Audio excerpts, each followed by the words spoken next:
Avvalambor mana shu to'ylarni qisqartirishni biza o'z-o'zidan boshlashimiz kerak. Biza birinchi navbatda o'rnak bo'lishimiz kerak. Bu biza saylangan xalq deputatlari, umuman o'sha yuqori lavozimdagilar biza o'rnak bo'lishimiz kerak. Chunki bundan 10 yil oldin yurtboshimiz Toshkent viloyati Angren shahrida o'tkazilgan bir lokomotiv holatda o'tkazilgan bir tadbirlarida to'ylarni ixchamlashtirish to'g'risida gapirilgan edi. Bu televideniyada ham, radioda ham juda ko'p gapirilgan edi.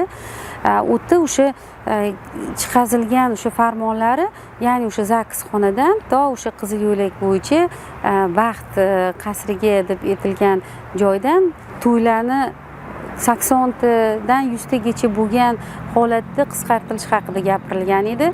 Lekin bu tajribadan baribir o'tmadi. Hozir kunda yana shu narsa dolzarb holatda bo'lib kelyapti. Mana pandemiya paytini olsamiz, 30 kishilik ham to'y ham o'tdi. Baxt faqatgina bir katta shov-shuvlarga ega bo'lgan to'yda emas, balki o'sha baxt bu ikki yoshi o'sha to'g'ri oilaga yo'naltirishda deb o'ylayman. Chunki mana shu yoshlarga ko'proq biz dabdaba emas, balki o'shalarga hayot darsini ko'proq bersamiz, menimcha bu juda ham chiroyli ajrimli kamlar bo'lishiga sabab bo'lardi.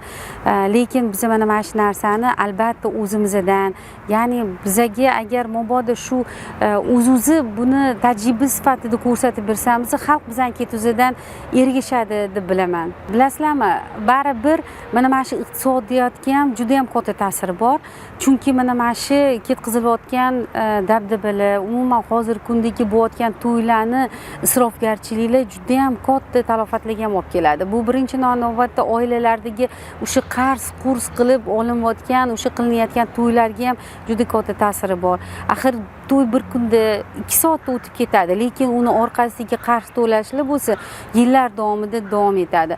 Bu mana shu to'ylarni qisqartirilayotgandagi bo'ladigan sarf-xarajatlar balki o'sha yoshlarni kelajagi uchun sarflansa, bu juda ham maqsadga muvofiq bo'lgan bo'lardi.